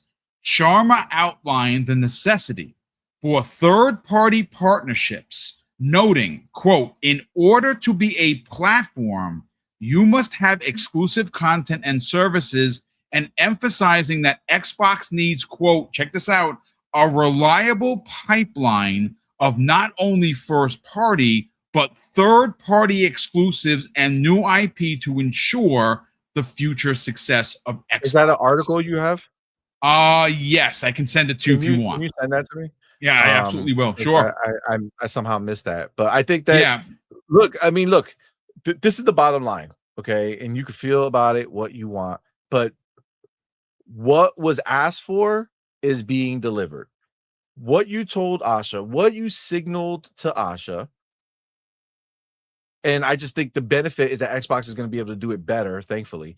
But what you signaled to Asha is that you want Xbox to do what PlayStation does. Yes. That's what the signal was, and that is the signal that is received. So they are going to go ahead and they're going to give you one or two, I think it's going to be one in a year, tentpole game that will be exclusive and then everything else they release will go everywhere. Now, the benefit is that that's the part that they can do that PlayStation can't.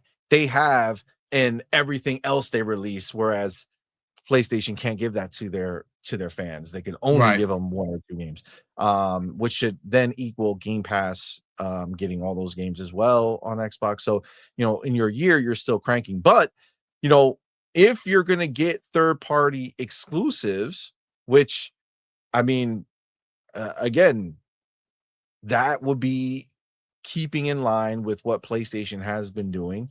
What Xbox literally stopped doing with the rise of Tomb Raider. As soon as that happened, you know why? Because this is the thing, right? Xbox, that was a moment that scared the industry, and that's why they got so much backlash. See, PlayStation will give you indies that are exclusive. Xbox can go buy whole ass real games that people actually definitively want, and they could go ahead and say, I mean, let's not forget, I mean, although it ended with Rise of the Tomb Raider in some capacity, let's also not forget that they literally bought Bethesda to make Starfield exclusive. Let's be clear, they have it in them, but they operate at a different level that PlayStation can't operate at. And that's what scares them, right? That's what scares them. If Xbox goes and says, hey, we want to go get this, the next Tomb Raider game, they can do that if they want to. It's just that's the scary part for a lot of people. So, if that's what it takes, if that's what Asha got from this, they said, you know what? All right, we're gonna beat them at their game. We were trying to do our own thing. Xbox was trying to do its own thing, and they're not. They're gonna go and they're gonna fight fire with fire. So we will see. I'm excited to see what this all equals, right? I'm excited to see what it all means. At the end of the day, what I'm here for are the games. If Xbox stopped making games that I liked, I would not just be blinded and be like, oh, I love Xbox games when I don't, right? Xbox just happens to be the console that has always given me the games that I love since day one, Halo being my favorite franchise, right? So I think that they're going to keep doing that. I think they're going to make their big games bigger. I think they're going to make their big games better. I think we're going to get back to, remember when Cliffy B came out with the chainsaw for part 2 of Gears, right? Bigger, more badass, right? Like maybe that's the energy they're going to go back to, right? Let's pump these games up. Let's make them bigger. Let's make them better. Look, Halo Campaign Evolved looks stunning. If you haven't had your eyes on it in real life, not a compressed YouTube video, real life in your hands, 4K screen, controller in hand playing, I tell you, it is absolutely stunning. It is amazing looking. One of the best first person shooters that I have ever experienced. It looks amazing. So if that's the play now on a remake, I can only imagine what the next Halo is going to look like, especially under this new ethos, like under this new idea of invest bigger in your biggest, right? Invest more in your biggest games. I'm excited for that. I'm excited to see what it is. So I am very, very I want to say I'm excited for this. I am optimistic. I think I believe. I mean, listen. Since as soon as Asha got hired, I looked into what some interviews she had in the past with AI and stuff, and how she held herself and how she rocked. And I knew she was going to come out here and make waves and makes moves, and I felt like she didn't talk unless she knew what she was talking about. And I feel like that's what she spent the first 100 days doing, learning what she was talking about, getting more comfortable with it. And, I could tell you, walking around Summer Games Fest and seeing Asha walked through the crowd with her peoples, with Aaron Greenberg and Matt Booty, Jason Ronald and stuff. Having them walk through and seeing Asha look like a boss, dude. Like, she looked like a boss, felt like a boss. She knew what she was going to come into. And I think that's what we're seeing, man. I think we're going to start seeing somebody who wants to go out there and say, I know what the hardcore are hoping to have happen, and I'm going to start, catering to that idea. So I'm excited to see how it turns out, man. And you're not wrong. What you're talking about, and I've been banging this drum since she was hired, is this return to the attitude era of the Xbox 360. That is where I feel they're moving to, personally. Will they get there? Well, I think they're already shown that they will.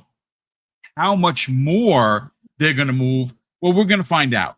And I think that, listen, I understand right now it's a little scary for a lot of the studios at Xbox. I don't think it's the end of the box. I don't think it's the end of the platform. I'll be sad when and if some studios announce that they're closing. I hope not. I really, truly hope that they are spun off to do their own thing and still somehow work with Xbox. But I am going to say that I personally, this is just me, am super excited about the way the brand is moving. And I don't care what the games media says. The games media will continue to be disingenuous. They will continue to be click-based or write click-based articles. And you know what you do with these pundits? You put them on the pay no mind list. You don't retweet their stuff. You don't click on their stuff to read. You simply just banish them into the ether, which is what I've been doing. And their rhetoric is not going to stop. They will continue to get people to click on their stuff because hating on Xbox is money. And all I will continue to say is, folks, don't fall for the banana in the tailpipe. But that's going to do it for us. Let me just catch up on Super Chats, and then we'll get everyone out of here. It's me, the broke boy, drops an additional, very generous $2 Super Chat and says, Games Media added the term never, Xbox didn't say. Yeah, I mean, they're funny. They are who they are.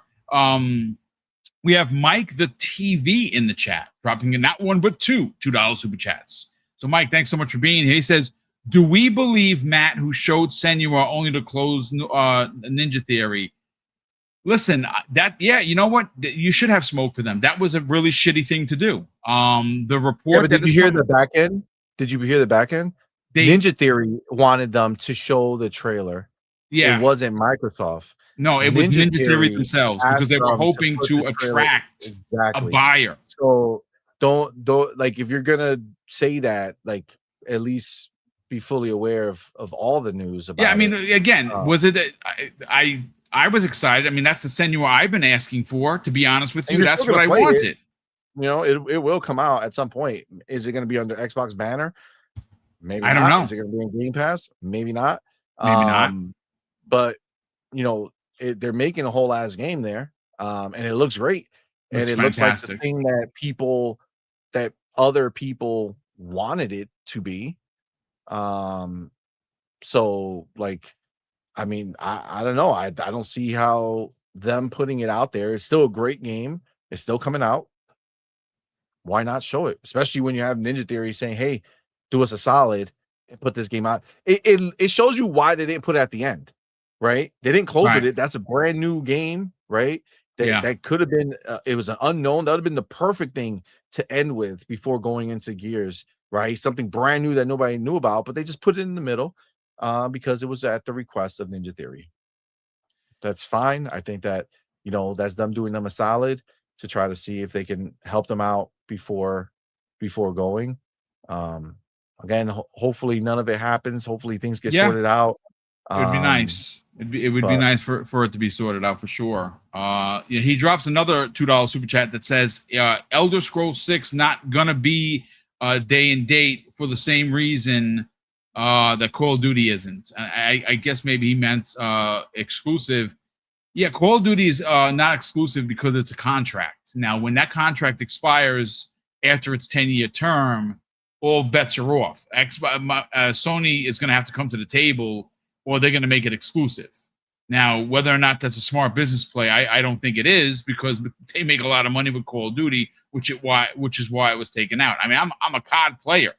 I have hundreds of hours into 6 and 7. So yeah, I didn't like that it got taken out, but listen, Elder Scrolls 6, you want to move mountains, you want to move people to your platform. That's the one you do it with. And Xbox is moving towards putting their biggest games. Gears of War may not be big to you. When you see that game running, when you see people playing it and posting on it, that's going to move people to Xbox. I can tell you right now, I got 5 normie friends that said, "Is this exclusive? I'm buying an Xbox." Me. And I don't have a big following. I think I'm like, 15,000 people on Twitter? Big deal. There are people that have thousands of people that follow them, even 10 times thousands more than me, that have continued to talk about, oh yeah, I talked to my normie friend John, and he said he's buying an Xbox for Gears because of X, Y, and Z. We'll see what happens. I mean, we always knew that things like that will happen. It's not going to be massive, right? It's not going to be the masses who are coming. And this is the thing, and I think this is important to understand. Like, I think it's important to understand that Asha is not doing this for the business aspect of it. I know that people want to feel in their heart vindicated for saying it, but if that was the case, it wouldn't have taken that long, and she wouldn't have to think long and hard. Thinking long and hard was her saying, I know this is not a great business move. It's a move for the players, right? It's not a financial move. It's not about getting people in. It's about making the people who want this happy to be here. It's core before more. This wasn't more before core. This was a core decision, not a more decision. And I know people get in their feelings because they want to feel vindicated that, hey, I was saying that this should happen because it's smart for Xbox. No, she's doing it because of the people who want it. People who are not part of Xbox don't care that it's exclusive. Matter of fact, it's the opposite. They want them to be not exclusive. So they're not doing this for them. They're doing this for you. They're doing this for you. So instead of wasting so much energy worried about what's going to happen with the consoles and all the other crap, just be glad and say to yourself, I got what I wanted. I wanted to feel important. I wanted to feel heard. I wanted to feel like Xbox didn't forget about me, and they didn't. They're giving you something. That is the exciting part for you guys. Be happy that Xbox said you guys are listening. This. They're listening to you. She said, I heard you. Guess what? Turns out she did, right? She did hear. She did go ahead and say, here are some exclusives for the hardcore players. This is literally not anything to do with what they're going to sell or not going to sell. Matter of fact, if we're like, the reality is that Gears will sell less than it would have. This is not they've already said that they know that it will. Exactly. But this is not a business thing. It's about the fans. Yeah. Just that's what it is, man. Fans are getting what they wanted, and Xbox is delivering that. They're giving you a signature game. If it was business, bro, they would have made everything exclusive, right? Like, it tells you exactly what it means. They're going ahead, and Asha's doing what no one has done since what's his name? Peter Moore, right? Yep. She's standing on business. She's saying, I know that my fans want this from me, and we're going to get our fans, right? We're going to get our fans in a place where they're happy. And that's what it is. They're making it so they can stand by their fans. That should be enough, right? That should be the excitement. Don't worry about what they sell or don't sell.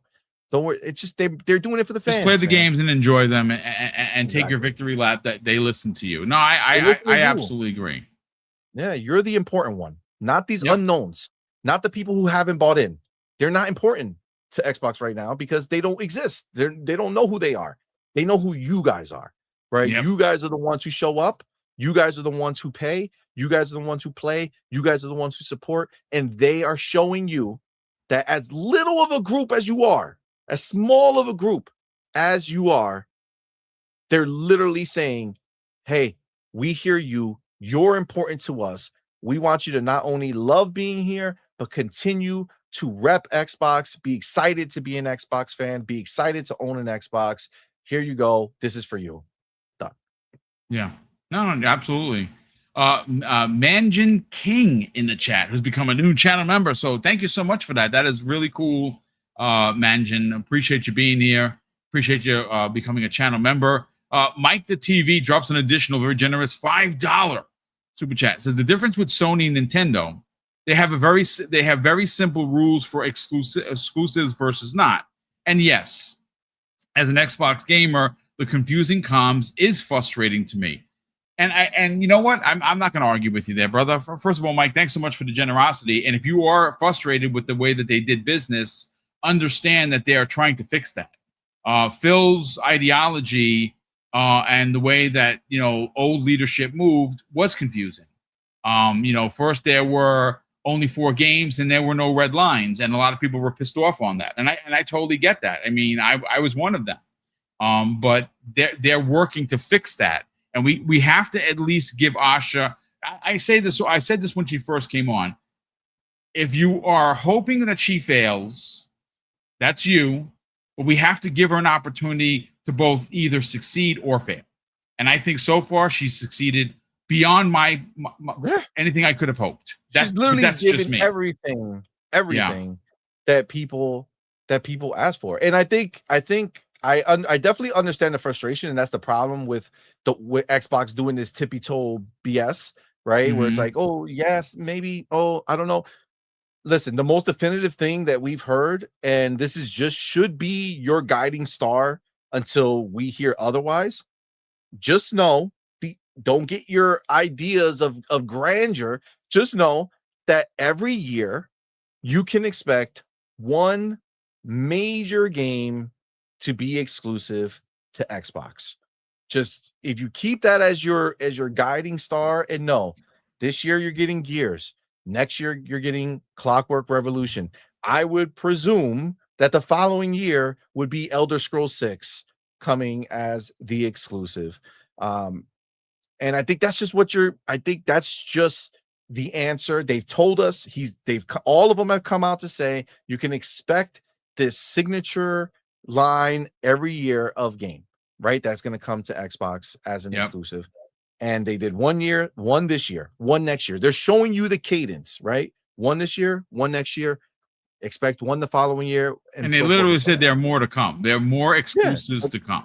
It's going to happen. You're going to get them unless this all blows up and goes sideways, which I don't think is going to happen. But not exactly. Listen, great points all around. Reggie Bone in the chat says, where's that video at C Money? I'm not sure what video he's referring to.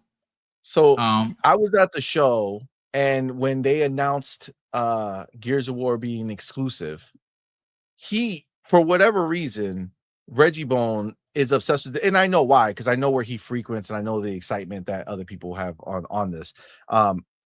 I have been saying that I am indifferent. I am indifferent to exclusives this entire time, and they believe there's going to be a gotcha moment of, oh my God, C Money went crazy for exclusives. I didn't. I'm still not. I don't care.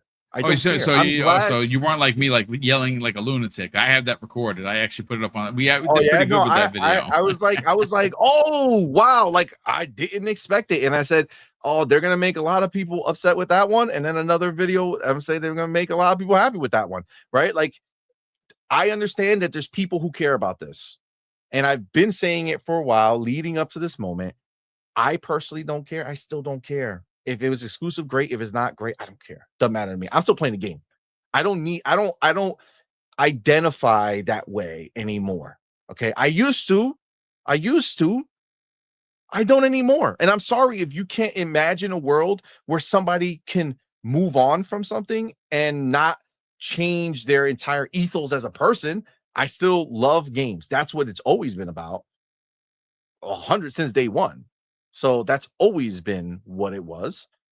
But I'm not somebody who's saying I need an exclusive to define my feelings for this box. I just don't. And I'm not slandering somebody who it does.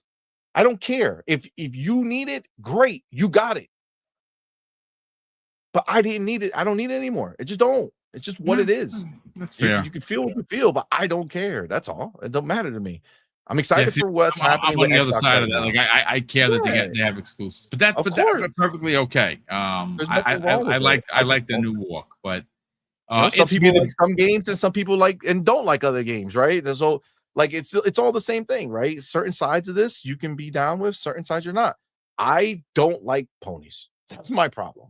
All right. I don't like them. I don't like how they treat us. I don't like how they treat Xbox as a platform. I don't like how they talk down to us. But you can't be blinded. Like I have PlayStations. I've been saying it forever that we have PlayStation. I have multiple PlayStations. I have more PlayStations than the average PlayStation fan does. So same thing with Xbox. Okay. And the same thing with the Switch, not the Switch 2, because actually I think we have 3 of them. But point is that I'm a gamer no matter what. I'm gamer first. First. If tomorrow Xbox went away, if Microsoft said Xbox is gone, I will still be playing games. I'm not going to stop. I'm a gamer first. That's it. So no matter how you want to look at it, no matter whether it pisses you off, and I don't want to go see Money show no more because he doesn't care about exclusive. Then don't fucking come. Don't come, dog. It's okay. It's okay. I don't care about exclusives. If that makes you mad, be mad. You know, I got nothing else for you, bro. It don't matter to me. It don't matter to me anymore. It did. I'm not denying the fact that I used to care about that stuff. Xbox changed what they were doing. They made sense to me. Just because they went back doesn't mean it does not still make sense to me. I'm not flip-flopping my mindset. It doesn't happen that way, bro. It's just the way I think. And it is what it is. And I know I'm just saying this out of nowhere, but I get annoyed when, the scenario keeps going where it try to act as if it's some big deal. Bro, why do you care so much, my dude? Why do you care that I don't care? Well, I mean, listen, at the end of the day, I mean, we're on opposite sides of this. Like, I care about the exclusivity play. I think it's necessary for the brand to have a powerful. Did you take me off the show? Do you hate that I'm on the show because I don't care about exclusives?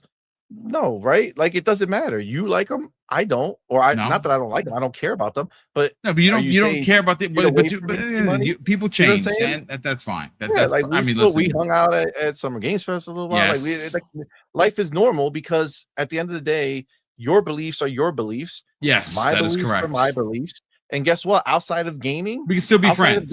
Yes. I'm sure you probably believe in other things that I don't believe in, and I believe in things that you don't believe in, but that doesn't matter. It doesn't change anything. Like you can still be cool without. Yes, you absolutely can. But so Reggie Bone, thank you so much for the generosity, brother. And again, listen, the one thing I love about podcasting and another thing about this community is that we don't have to agree, but we can all still be friends. And like I said, I've always been a believer in the exclusivity play simply because I'm a Nintendo fan, and Nintendo uses that to great degree. Sony for their own principles have been doing it for years, and it hasn't been just their own. They've been using the third party power play by getting something that was announced for Xbox. Money had it, and I think you're going to see Asha and Team Xbox pull a page right out of the Sony's book, and some people are going to like it, some people are not, and that's perfectly fine. But It's Me, the Broke Boy, drops an additional, very generous $5 super chat. Says, or situations in which the gaming media who has someone who reviews a game type that the person admits is not their type of game. Listen, I'm going to tell you this right now. I've seen this done at IGN where you'll have someone say, well, I'm not really into this game, but I reviewed it. Then that's obviously that failure at the editor point of view. You don't put somebody on a game that doesn't like racers to review Forza Horizon 6. That's just dumb, and it's disingenuous to your readers. We have 2 more. We're going to get on out of here. We have X Viper 93 drops an additional very generous $2 from Jen. Says Cuphead should have been the end of Pro Critics. Yeah, that video is infamous at this point. And lastly, It's Me, the Broke Boy, drops an additional, very generous $5 super chat and says, Hideki Nishino of PlayStation has finally confirmed no more single-player PC ports coming to PC in a message sent out today. Well, there you go. So they've circled the wagons. They've gone back to full exclusivity. Nishino has confirmed it. I'm going to check that out, and that's good. No. So Jason Schreier was right. He, again, he did, reconfirm himself, which is a little weird, but he did. And there you go. Sony is going to have to hope that, like Xbox, people line up in droves to buy their games. We'll see what happens with Wolverine. I would imagine it is a Marvel IP. It's going to sell pretty well. They're definitely getting my money. So I'm excited for that. And I do think exclusivity is going to come back. I do think that that Sony doing it their way is once again circling the wagons. Whether that works for them, we'll have to find out. The same way we're going to have to wait and see if Gears of War works out for Xbox. But listen, C-Money, thanks so much for joining, brother. Let's sell your brand. How could people not only subscribe to On Point for Gamers, more importantly, what you got going on, and where can they follow you on social media to find out all of the work that you're doing on your channel with the missus? Yeah, man, absolutely, bro. Well, first of all, Boom, thank you, brother. Appreciate it, man, for having me. I love doing the show. So obviously, catch us Thursdays, 12 p.m. Eastern for Xblog Live. Now I'm on Twitter, C-Money Forever, and Doodle to be free is Doodle. Broski, thank you. But obviously, all right, appreciate it. So yes, Doodle to be free is Doodle. Okay, so you could definitely follow her there. And our channel's On Point for Gamers, man. We do a lot of different things: gameplay, reviews, previews, go out to these shows, impressions, and then we do have our live shows and our live stream. Jesus Christ. So yes, so definitely come check us out. Now I will say that we have been expanding. That's right, man. We're very, very excited. We want to kind of go back to the ethos of what our channel is On Point for Gamers. So obviously we also had a anime show back in the day called Anime and Beyond with our son Man. Well, now we have expanded. We do have a brand new show that's on Wednesday nights at 8:30 p.m. Eastern. It is a anime show. It's called On Point Nerd Nights Anime After Dark. And it's not something that myself or Doodle or like we're not on the show. It's a show we put together and is being led by the dope crew at Dip Down Anime. So Stevie Ray and Amber, they're a married couple, just like Doodle and myself, who do YouTube together. They are hosting this new anime show. We had the homie Rylant Killer, who was in the building earlier. He is on the show. We had our son Mad Dot, who was part of the original. He's on the panel as well. And yeah, man, they just had their second episode yesterday, which was very cool. Of course, again, it's an anime show, so it's not a gaming show or anything like that. So yeah, it's really dope. Definitely go check it out. Just go On Point for Gamers and you'll be able to find it there. And then I am excited. We announced it on Twitter, but I'll say it here too. Look, I said it before. We obviously, Doodle and myself, we're Xbox fans. We do an Xbox show. We do it twice a week, Tuesday nights and Friday nights at 8 p.m. Got the Xbox Night Quests and the Xbox Night Shift Let's Talk Gaming. Those are our Xbox shows that we have. But as a brand, we are going to go ahead and expand out. And we do have our host for our new PlayStation show. And you guys might know him. It's our boy Big Cloud Gaming. Nice. So Big Cloud Gaming has officially joined the On Point squad, and he will lead. And if you know Big Cloud, you know that he's not a blinded pony. He is a PlayStation. He calls them out on a regular basis. Who actually cares about PlayStation. So we are, so we have our hosts, and we're gonna bring on at least one more panel member or up to 3 more. who actually love PlayStation and not the fanboyness. We're not gonna have any console war crap on there. So yes, that's happening. That'll be starting soon. So that was very, very cool. And we're still on the hunt for a Nintendo show. We do want to start a Nintendo show as well. We just got to find the right host for it. So there's a lot of things happening at On Point, man. It's a fun time. Yeah, man, we're just gonna keep going, doing us, having a good time. Appreciate y'all. Well, thank you so much for joining as always, chat. Big thank you to everyone that's here. We had over 600 people watching live. Mrs. Boom and I do greatly appreciate it. Once again, a big thank you to all of the super chats. And we got another one. Roy Vandal in the chat drops a very generous €6, as a matter of fact. He says, hi, Boom and company. Thanks for the great show. I remember Paris saying that there is no Xbox tax. Maybe next time ask him about Kind of Funny rant. Well, he was there. I mean, Paris was there. Look, I'm going to say this before we get on out of here. This is for me. You will never get me off of this square about the Xbox tax. It exists. It's real.